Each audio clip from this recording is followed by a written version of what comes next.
First of all, we have to tell you that the Chairman Pakistan Cricket Board, Mr. Mohsin Naqvi, went to the Pakistan Military Academy in Kakul in Abbottabad, where he met and interacted with players, and he had an in-depth discussion with the trainers as well, all the updates of this training camp that is being held, and he was very satisfied with the standards of training that are being implemented at the Pakistan Military Academy in Kakul. He also thanked the Pakistan Army and the Pakistan Military Academy for their tremendous support in this training camp as well. So we'll talk about that in detail, and of course his interaction with players is certainly very important as well. Then we move on to Sri Lanka versus Bangladesh, the second test match underway. Sri Lanka declaring their second innings on 157 for 7.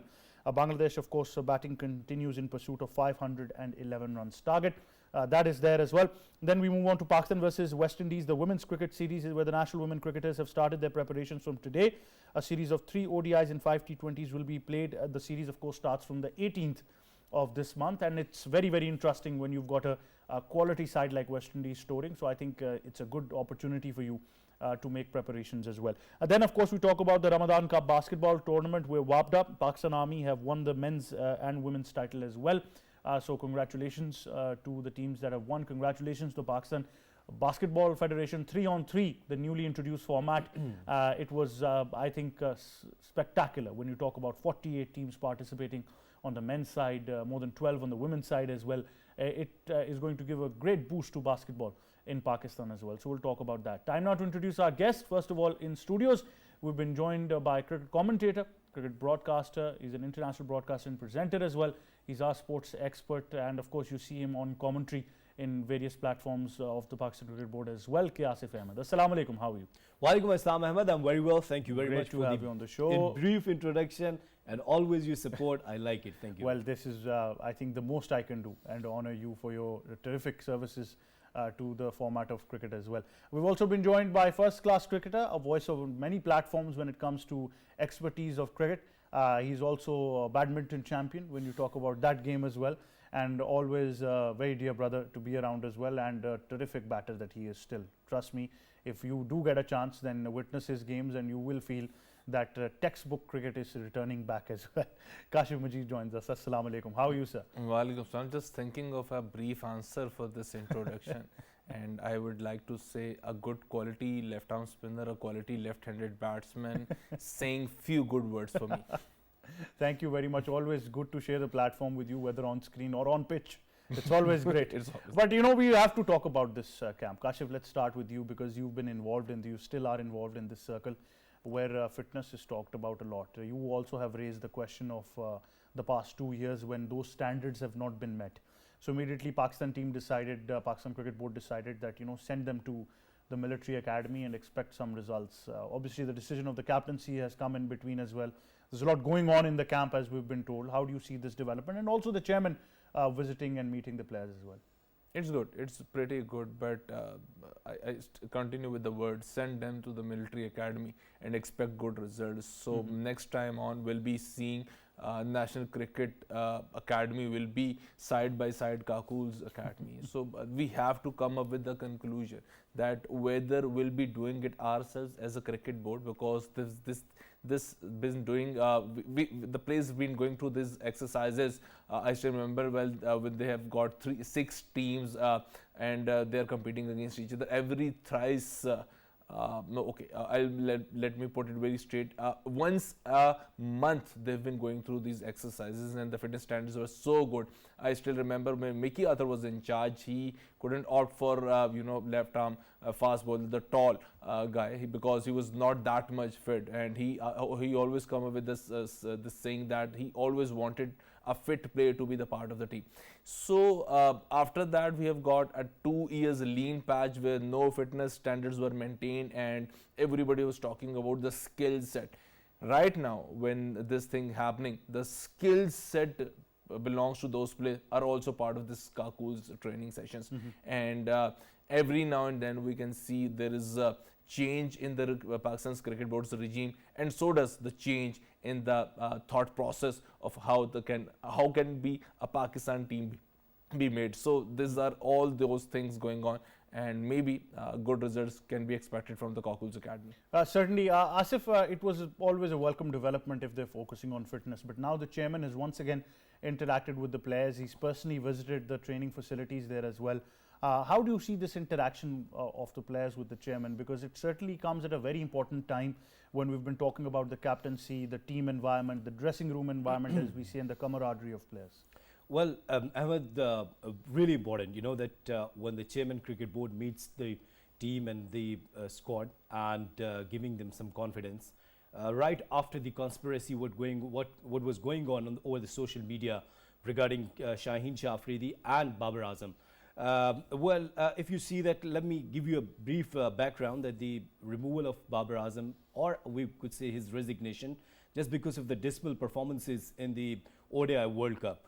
The question is that what happened in next 3-4 months, and once again you brought him back as a skipper, and the rest of the teammates, the rest of the dressing room and the bench players, what they are thinking now that the Babar Azam is a powerful skipper, because the Pakistan Cricket Board, the previous regime, removed him, and the new regime, once again they think that the only Babar Azam could do something special as a skipper for the Pakistan. It means that you do not have a trust over the Shaheen Shah Afridi or the rest of the players. If you didn't have the trust over or the confidence over the Shaheen Shah Afridi, then why you had given him this responsibility? Because you know, it looks really shameful when you are telling to a player who is your prime fast bowler, and you're just telling him that after 5 matches series you're no more skipper. So meeting with the Pakistan cricket team, I have seen those pictures, even some visuals. Shaheen Shah Afridi wasn't smiling there, and you know that these facial gestures, your face, something you can read over the face that what's going on inside your heart. And once again, I have read that story over the you know, some important news papers once again today, that the Shaheen Shah Afridi has said that I have nothing, I didn't say anything about the captaincy of Babar Azam.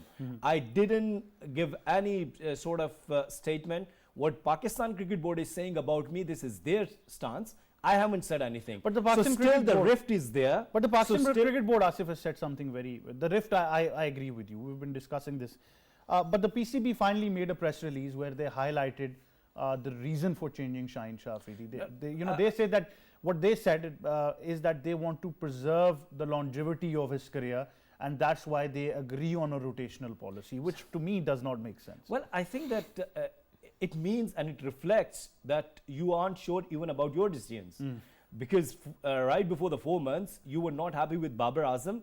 And as you know, that I used to say that the quacks, the so-called cricket analysts, they used to sit over the TV, and right after the World Cup, they have, you know, said so many things about Babar Azam that he's not a leader.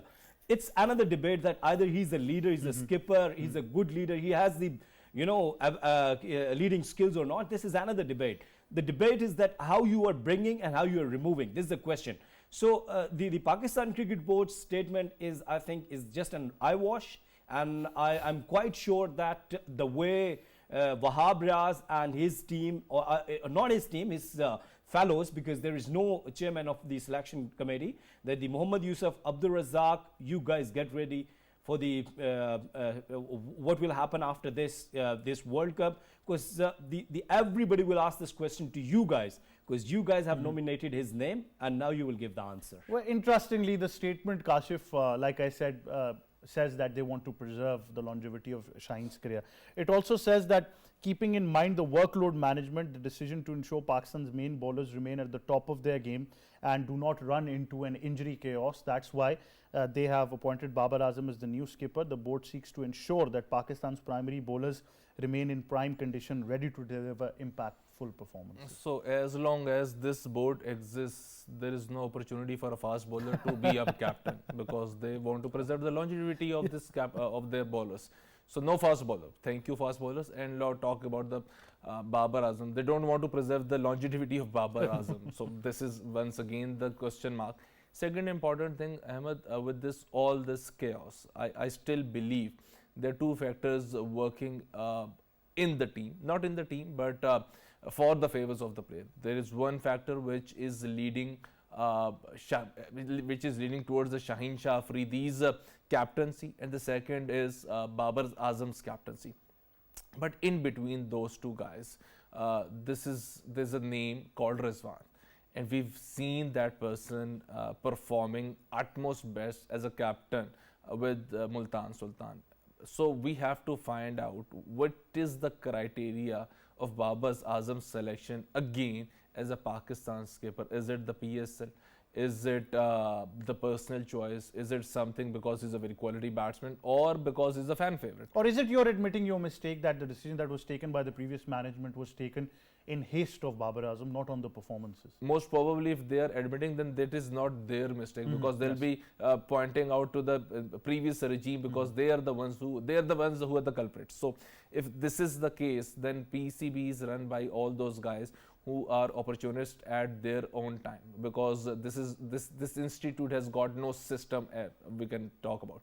Right now, when we talk about Babar Azam as a skipper, just imagine, because I talk mostly what's happening inside that boundary rope. So let's talk about what will happen. Assume what will happen when they get together for a cricket series. There is a corner belongs to Shaheen Shah Afridi, where he'll be sitting with his two best friends. There's a corner where Rizwan is most probably sitting with his 2 or 3 best friends, and there is Babar Azam's corner. So this will be happening in the near future. We always wanted Babar Azam's captaincy before he was sacked, because just for the one thing, he is the one leader who makes sure there is no players' power or players' politics inside that dressing room. And everybody wanted to play for Pakistan and wanted to play for Babar Azam's captaincy for that sake. But right now, with this decision and this chaos in the last 4 or 5 months, now we have got players' power, now we have got lobby in the team, and everybody will be talking. I most probably, everybody will be thinking what's next in the couple of months. Well, certainly, Asif would like to add to that argument and also enlighten us that for the very first time, PCB has also made it in its constitution right now for selection that the captain is also part of that selection committee. Yeah, that's right. And I think that it wasn't constitutionally in the book, but practically it was happening first. But I'll ask Kashif Majid. You know that himself, he's a first-class cricketer, and that he's manager of a renowned school cricket team as well, and his team is doing phenomenal job in the college cricket league. There's Ramadan Cricket Cup. Kashif, you have taken a couple of names that Babar Azam will be sitting, or Shaheen will be sitting with a couple of players. Rizwan will be sitting with a couple of players. And you said that what's going on or what's wrong with the Rizwan. Do you really think, Kashif, that Rizwan wasn't the part of that conspiracy or lobbying which was made for the Shaheen Shah Afridi? As far as Rizwan's concerned, deep inside everybody wanted to be the captain of Pakistan. It's just as simple as that, because when we talk about Rizwan, he is the most consistent of all the skippers we have got in the PSL for the last 4 seasons. So if he wanted to be the skipper of Pakistan at that point, let's take this hypothesis that he wanted to be the skipper of Pakistan. He doesn't have to conspire against Babar Azam, most probably, and he doesn't want to tilt towards Shaheen Shah Afridi. When we talk about Shaheen Shah Afridi, we know there is a certain genuine all-rounder Pakistan has produced in the start of the 20th century that was phenomenal in all those talks, the right-arm leg spinner and the power hitter. So this was his idea of making Shaheen Shah Afridi captain, and he has got so much say in the PCB at that point of time that he actually managed out this one. But when we talk about Rizwan's friendship with the Babar Azam and Rizwan's friendship with the Shaheen Shah Afridi, there is a question mark that he is equally a good friend to both of them. We have seen in this PSA, and still, I still believe it's still. We have seen the way he has, he was the captain of Multan and he enjoying the presence of Babar in the crease, and I still believe all those hugs with the Shaheen Shah Afridi is still on. But having said all those things, with this, this thing happening, Babar's again, he'll be thinking for himself that what have I done wrong in my capacity. But I think the PCB has played it very smart. What the PCB has done is, as Kashif highlighted as well, that some of the names who were aspiring to be captain, the PCB has just shut that debate, Asif. I think they've just closed the books, because everybody knows that until and unless Babar Azam is there, Because he is the superstar of Pakistan Well, I cricket. think Nobody's that- going to have that chance. Well, I think that Kashif has very strong sources in Pakistan cricket team. Yes, because he plays cricket. He's former first-class cricketer. Current still first class. He's still he doesn't play. I think He doesn't want to play. That's another question. He still can play. Trust me. All right. Waiting for a good script.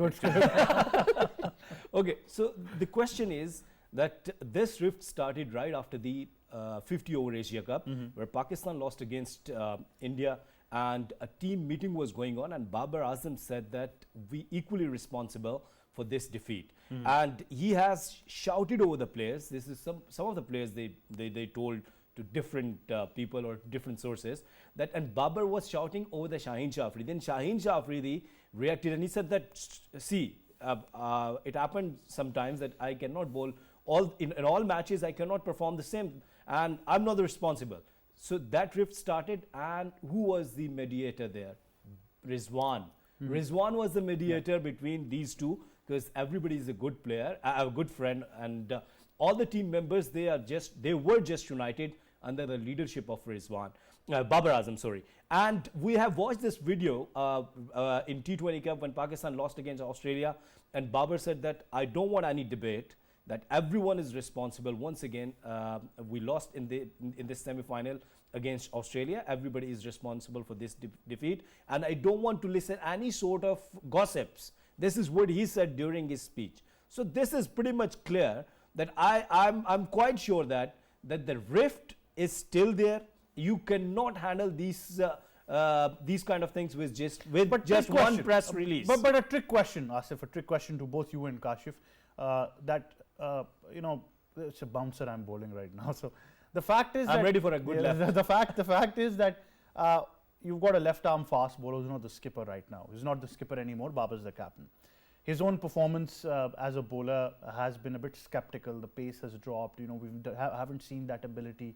Now you've got another left-arm fast bowler in the likes of Mohammad Amir. His inclusion back into Pakistan cricket is another question. But if I was to rate him on skill, he still has enough in that gas tank, still bowling 140 plus, everything is there.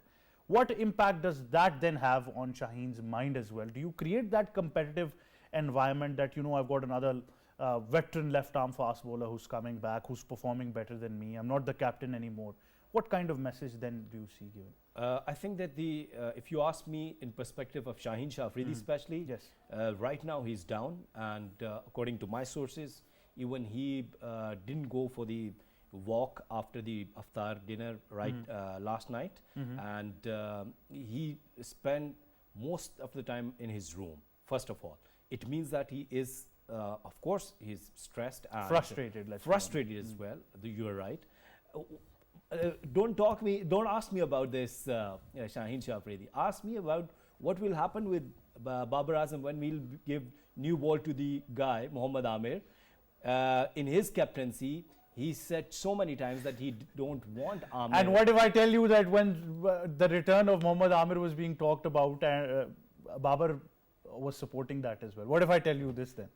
Please share that story. Share that story. Yeah, please go ahead. I just did. And what happened? Babar has a big role to play. See what will happen with Imad Wasim, the friend of Kashif Majid. Tell me, guys. Kashif, you tell me that, because Babar straightforwardly didn't want Imad Wasim in the side in the previous World Cup. Only one guy. Because I had a talk, and Shirazi Sab was witness. Shirazi Sab was witness that I've asked this question to Mickey Author, and Mickey Author was quite sure about his comeback in the side. Well, let's just quickly go to Kashif before we wrap up. Kashif, like I said, that once you've got another left-arm fast bowler, skill-wise he's better, he's got the pace, then what's going on in Shaheen's mind? I mean, that's pretty simple. Survival of fittest. That is it. Let's talk cricket. It's just not our Chinese superstar, our superstar. But what if a quality guy like Amir, let's suppose Amir is performing well, so we'll be handling our previous superstar, or we'll be working with our current or the future superstar for that instance. Amir is a future superstar. I'm talking about for that particular match or particular series. Yeah, if Amir is bowling well, so he'll be my superstar for the match. That is it. And most probably for the series. Right, certainly. I'm very sorry, that's all I have time for, but Pakistanis have a goldfish memory. They tend to forget whoever there is, because our indicator is a match against India. So what if Amir gets Rohit, Rahul, Kohli and everybody in between, then what happens? You know, that is a strange world that we're moving on to. But thank you very much, Asif and Kashif, for joining us. Before we wrap up, we've got something very special, a report on the recently concluded 3-on-3 Ramazan Basketball Cup that was organized by the Pakistan Basketball Federation. You have a look at that from me and the entire team. It's goodbye for now. The Army women's team showcased remarkable prowess, clinching victory against the formidable Lycans A club with a final score of 12-5. Amna Mohsin of the Army team stole the spotlight with an outstanding performance, contributing 8 crucial points to secure the title. Meanwhile, in the men's departmental final, Wabda A demonstrated dominance over their opponents Wabda B with a commanding score of 21-10. Kalimullah and Zainul Hassan led the charge for Wabda A, delivering a stellar performance on the court. Talking to PTV World, Brigadier retired Mohammad Iftikhar Mansoor, president of the Pakistan Basketball Federation, players and organizers, said that this tournament not only showcases the talent and dedication of our athletes, but also serves as a platform to promote the exciting format of 3x3 basketball, which is gaining popularity both locally and internationally. I think overall, last year was very good, and we are now, this year, we are focusing on talent hunting. I think such events are a much need for all Pakistani athletes, especially women, because we don't get these opportunities much often. And it's great to see that with time and with the passage of years, such opportunities have only increased. This is a fabulous tournament, and I think in Pakistan, people need to organize more tournaments such as this. We have got 48 teams over here from all over Pakistan.